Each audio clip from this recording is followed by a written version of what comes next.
Reciba mi cordial saludo el día de hoy. Estaré tratando el tema de la política desde una perspectiva sociológica y cristiana.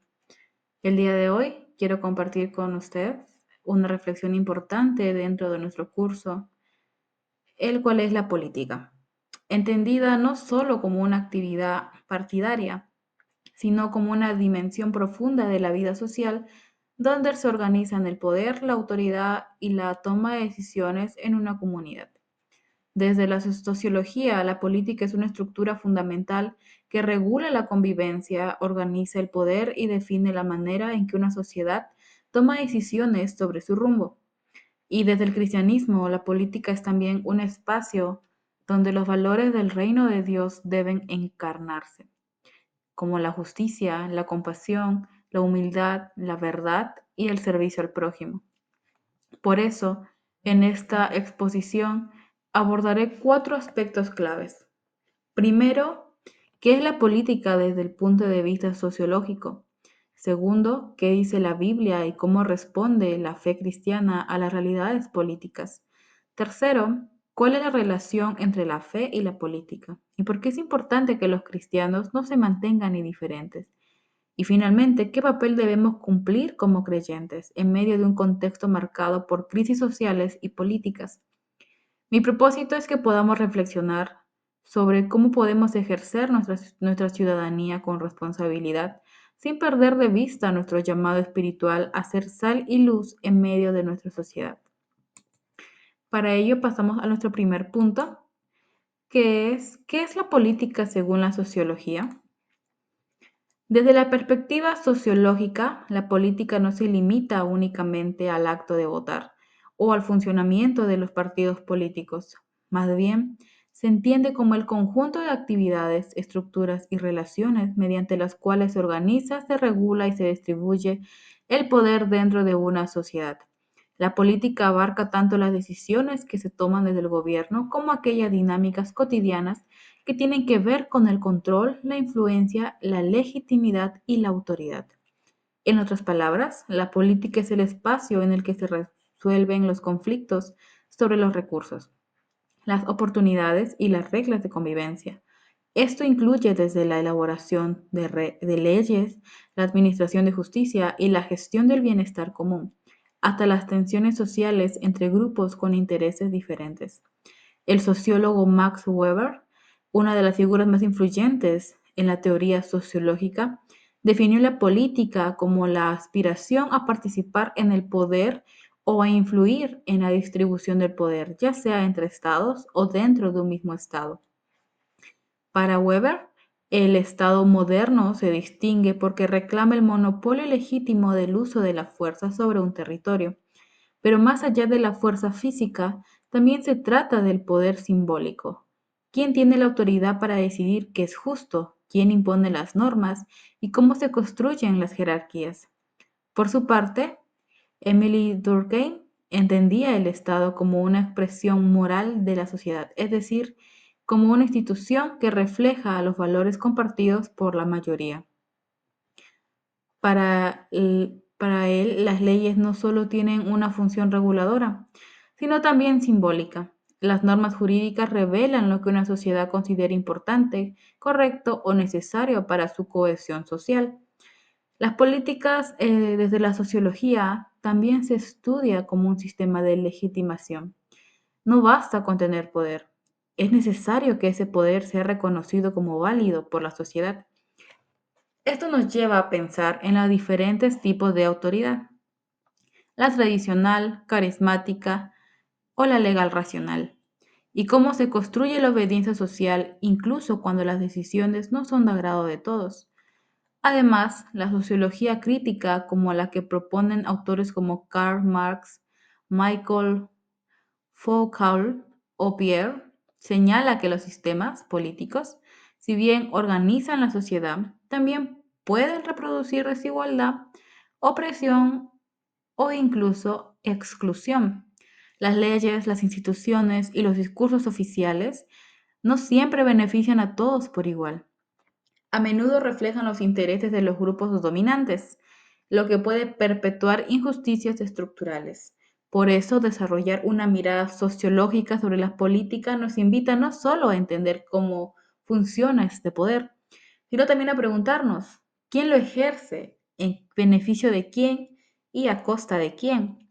La sociología en ese sentido nos motiva a ser ciudadanos críticos, que analizan su realidad con profundidad y buscan transformarla desde la participación consciente y responsable. La política no es un fenómeno ajeno ni exclusivo de los gobernantes. Está presente en nuestras escuelas, iglesias, familias y comunidades. Se manifiesta cuando decidimos cómo organizar nuestros espacios, quién toma las decisiones, cómo se distribuyen las tareas y cómo se resuelven los conflictos. Desde el enfoque de este curso, entender la política desde la sociología es fundamental para luego poder analizarla a la luz de la fe, porque no podemos transformar una sociedad que no comprendemos. Y como cristianos estamos llamados no solo a orar por nuestras autoridades, sino también a entender, discernir y actuar con sabiduría en medio del sistema social y político en el que vivimos. Como segundo punto tenemos, ¿qué dice la Biblia sobre la política?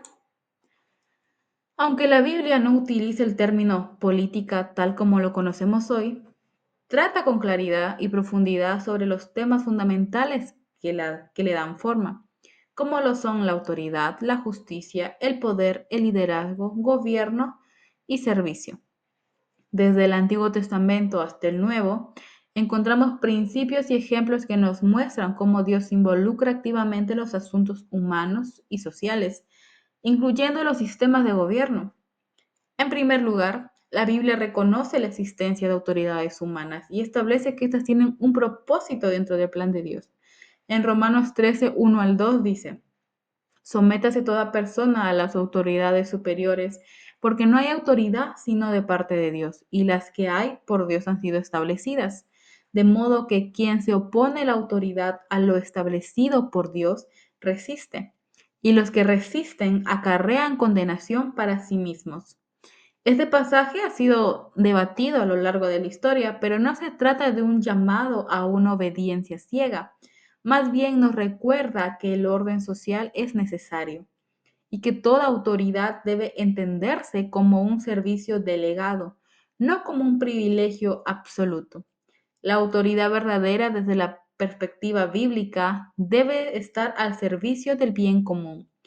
El Antiguo Testamento presenta un modelo de gobierno teocrático en sus primeras etapas, en donde Dios es rey, pero luego incluye líderes políticos como reyes, jueces, gobernadores y profetas. Algunos reyes como David son ejemplos de un liderazgo sensible a Dios, mientras que otros como Acab o Manasés se convirtieron en símbolos de corrupción y opresión. En todos los casos, Dios interviene, levanta profetas que denuncian el abuso del poder y recuerdan que la justicia es más importante que los rituales religiosos vacíos. Por ejemplo, Miqueas 6:8 es una declaración contundente del carácter político de la fe, que dice, oh hombre, Él te ha declarado lo que es bueno y ¿qué pide Jehová de ti? Solamente hacer justicia, amar misericordia y humillarte ante tu Dios. Aquí la justicia no es abstracta, sino concreta. Implica proteger al pobre, al extranjero, al huérfano y a la viuda, es decir, una ética política y social profundamente compasiva. En el Nuevo Testamento, Jesús no se involucró directamente en la política partidaria de su tiempo, pero sí realizó una denuncia radical a las estructuras injustas. Su mensaje del reino de Dios fue profundamente subversivo. No era un llamado a tomar el poder político por la fuerza, sino transformar el corazón humano y desde allí la sociedad cuando Jesús dijo en Juan 18:36, mi reino no es de este mundo. No quiso decir que no tuviera implicancias en este mundo, sino que su autoridad y su lógica son distintas. Se basan en el servicio, la verdad y el amor. En Mateo 20, del 25 al 28, Jesús redefine el liderazgo político, diciendo, sabéis que los gobernantes de las naciones se enseñorean de ellas y los que son grandes ejercen sobre ellas potestad. Mas entre vosotros no será así, sino que el que quiera hacerse grande entre vosotros será vuestro servidor, y el que quiera ser el primero entre vosotros será vuestro siervo. Como el Hijo del Hombre no vino para ser servido, sino para servir, y para dar su vida en rescate por otros. Este modelo contrasta con los liderazgos autoritarios. En vez de dominar, el líder cristiano debe servir. En vez de enriquecerse, se entrega. Por eso, aunque Jesús no fue un rey terrenal, sí fue profundamente político en su mensaje y su práctica. Comió con pecadores, sanó en sábado, habló con samaritanos y denunció la hipocresía religiosa.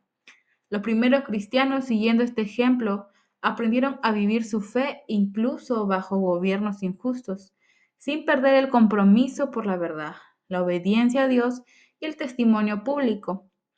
Pedro y Juan declararon ante el Sanedrín: es necesario obedecer a Dios antes que a los hombres, en Hechos 5:29, recordándonos que el cristiano debe tener una conciencia crítica frente al poder. En resumen, podemos decir que la Biblia no es apolítica, sino que nos llama a asumir una postura ética frente a las estructuras del poder. Nos desafía a no conformarnos con la injusticia, a orar por los gobernantes, en 1 Timoteo 2, del 1 al 2, a actuar con compasión y a participar activamente en la construcción de una sociedad más justa. Como cristianos debemos recordar que el reino de Dios no es de este mundo, pero sí está en medio de este mundo, transformándolo con la verdad, la gracia y la justicia.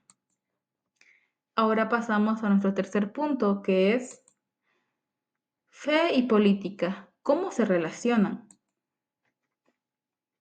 Durante mucho tiempo en diversos contextos cristianos se ha afirmado que la fe y la política deben mantenerse separadas. Se ha interpretado mal la expresión "la iglesia no debe meterse en política", y esto ha generado una actitud de indiferencia o de evasión frente a las problemáticas sociales y públicas. Sin embargo, tanto desde el análisis sociológico como desde la perspectiva bíblica, esta separación radical resulta incompleta y hasta perjudicial. Desde la sociología, la política es vista como el campo donde se gestiona el poder, se distribuyen los recursos y se toman decisiones que afectan la vida cotidiana. Toda persona que vive en una sociedad está implicada en el ámbito político, aunque no pertenezca a un partido ni ejerza un cargo. Por eso, desde una mirada sociológica crítica, el compromiso ciudadano, el análisis de las estructuras y la participación activa son componentes esenciales de una sociedad saludable y democrática. Desde la fe cristiana, esta implicación va incluso más allá. Somos llamados a vivir el Evangelio, no solo en lo privado, sino también en lo público. El reino de Dios no es una idea aislada del mundo, sino un modelo de vida que tiene consecuencias sociales, culturales y políticas. Jesús no fue un político, pero sí confrontó estructuras de poder. Su predicación tocó temas como el abuso de poder, la opresión, la justicia, el perdón, el servicio, la solidaridad y la transformación de la vida colectiva. Uno de estos más claros en este sentido es Mateo 5 del 3 al 16, que dice: vosotros sois la sal de la tierra, vosotros sois la luz del mundo. Así alumbre vuestra luz delante de los hombres, para que vean vuestras buenas obras y glorifiquen a vuestro Padre que está en los cielos. Este llamado no es para una espiritualidad escondida, sino para una presencia activa y transformadora en medio de la sociedad. Ser sal implica preservar lo bueno, evitar la corrupción. Ser luz implica denunciar las tinieblas, dar dirección y esperanza.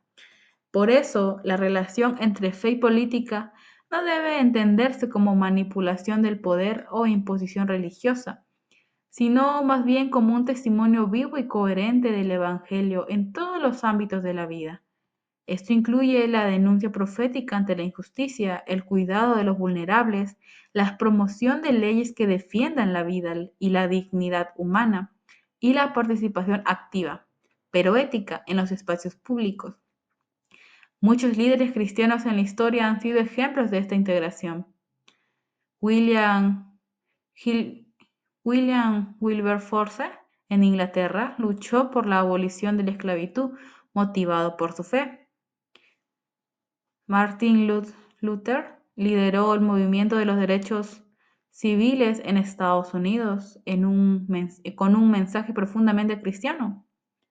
Desmond Tutu, en Sudáfrica, denunció el apartheid desde su rol pastoral. En América Latina, la teología de la liberación, aunque con matices y críticas, surgió como una respuesta a las injusticias estructurales, promoviendo una fe que no se conforma con esperar del cielo, sino que lucha por un pedazo de justicia aquí en la tierra. Es importante que la fe no debe ser utilizada para legitimar ideologías políticas ni para dividir a las personas. Más bien debe servir como una base para promover el amor, la verdad y la reconciliación en una sociedad polarizada. Los cristianos no están llamados a defender un partido, sino a vivir y a anunciar los valores del reino de Dios. Además, la participación del cristiano en la política puede darse de muchas formas, desde la oración por los gobernantes, la educación cívica en la iglesia, el acompañamiento a los necesitados, hasta la postulación responsable a cargos públicos. Lo esencial es que esta participación se haga con integridad, humildad, conocimiento y un compromiso con la verdad. Por ello podemos decir que la relación entre la fe y la política no es una opción, sino una consecuencia natural del Evangelio. Quien ama a Dios también ama al prójimo, y quien ama al prójimo se interesa por su realidad, sus derechos, su bienestar y su dignidad. Y todo esto se articula necesariamente en el ámbito social y político. Ahora pasamos al siguiente punto, que son retos sociales que desafían a la fe.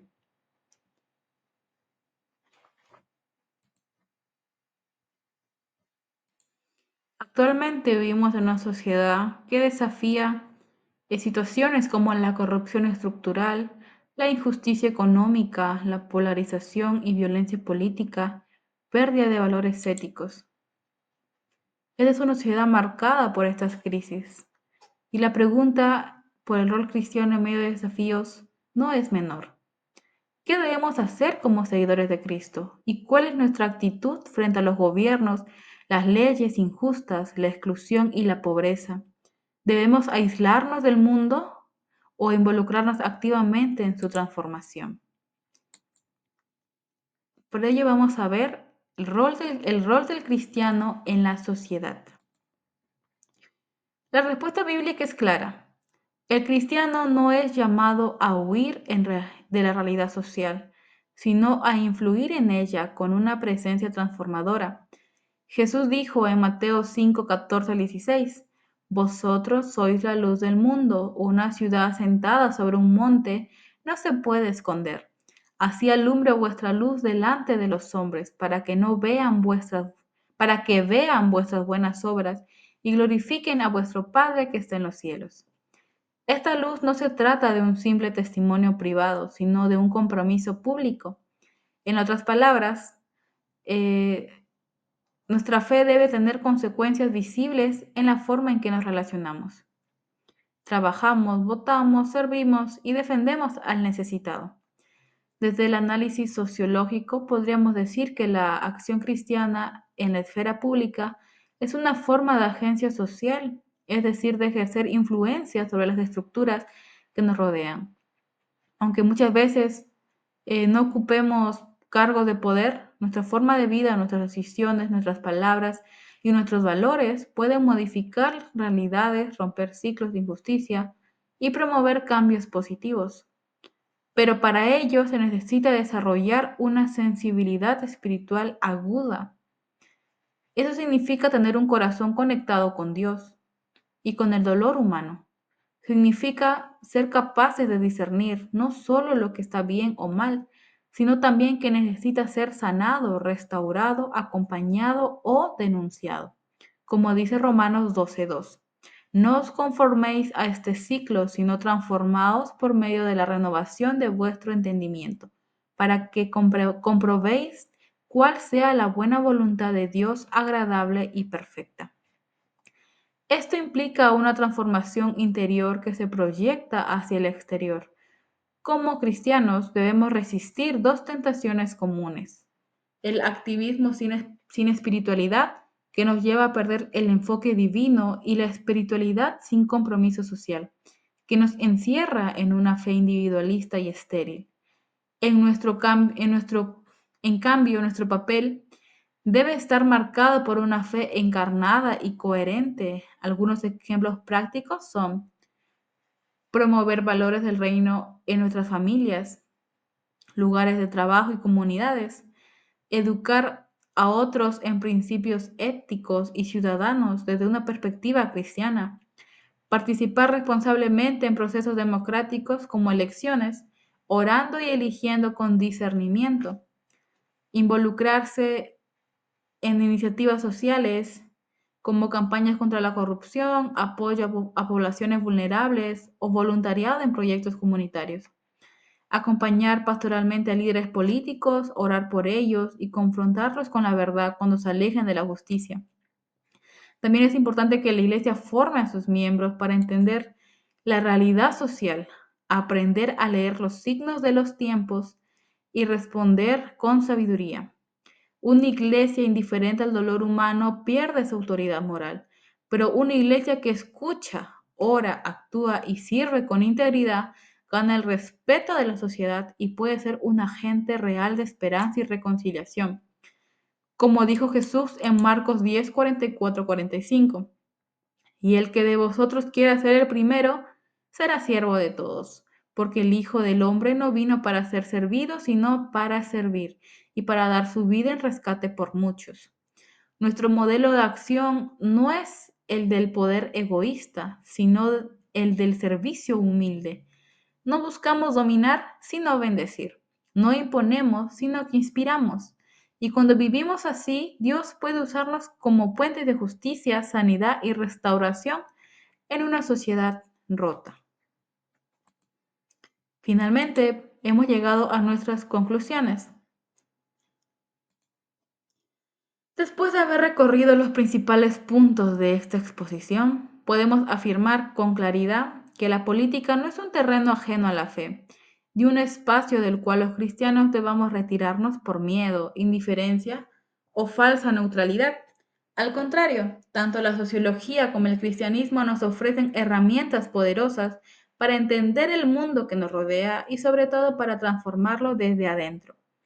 La sociología nos ayuda a comprender cómo funciona el poder, cómo se organiza la sociedad, cómo influyen las instituciones y cómo se genera tanto la cohesión social como la desigualdad. A través de su mirada crítica nos advierte sobre las estructuras injustas, nos impulsa a participar activamente en la vida pública y nos desafía a ejercer una ciudadanía consciente y responsable. Por otro lado, la fe cristiana no, no nos da respuestas políticas automáticas, pero sí nos da los principios eternos y transformadores: la dignidad humana, la justicia, la compasión, el amor al prójimo, la verdad y el servicio. Estos valores no solo son relevantes, sino absolutamente necesarios en una sociedad que muchas veces se encuentra fracturada por el odio, la corrupción y el egoísmo o el miedo. A la luz de todo esto, el cristiano no puede quedarse callado ni al margen de la historia. Tiene el deber de ser sal y luz, de velar por la justicia, de orar por los gobernantes y también de actuar con sabiduría, discernimiento y valentía. Como jóvenes cristianos, como estudiantes, como ciudadanos, estamos llamados a vivir nuestra fe de manera pública, coherente y comprometida, conscientes de que el Evangelio tiene un mensaje también para el mundo político, social y cultural. No se trata de convertir la fe en ideología, ni de imponer nuestras creencias, sino de ser testimonio viviente de la esperanza, la verdad y el amor de Dios, incluso en medio de sistemas corruptos, contextos difíciles o ambientes polarizados. Termino con las palabras de Jesús que resumen el corazón del liderazgo cristiano y que también deberían inspirar nuestra participación en la vida pública, que está en Marcos 10, 43, 44, que dice: el que quiera ser grande entre vosotros será vuestro servidor, y el que de vosotros quiera ser el primero será siervo de todos. Que Dios nos ayude a vivir con esa humildad, con esa valentía y con esa convicción, porque el mundo necesita no solo cristianos que oren desde lejos, sino cristianos que se involucren desde adentro, que construyan, que restauren, que iluminen y que anuncien con sus palabras y con sus hechos que otro mundo es posible cuando Cristo reina en los corazones. Muchas gracias.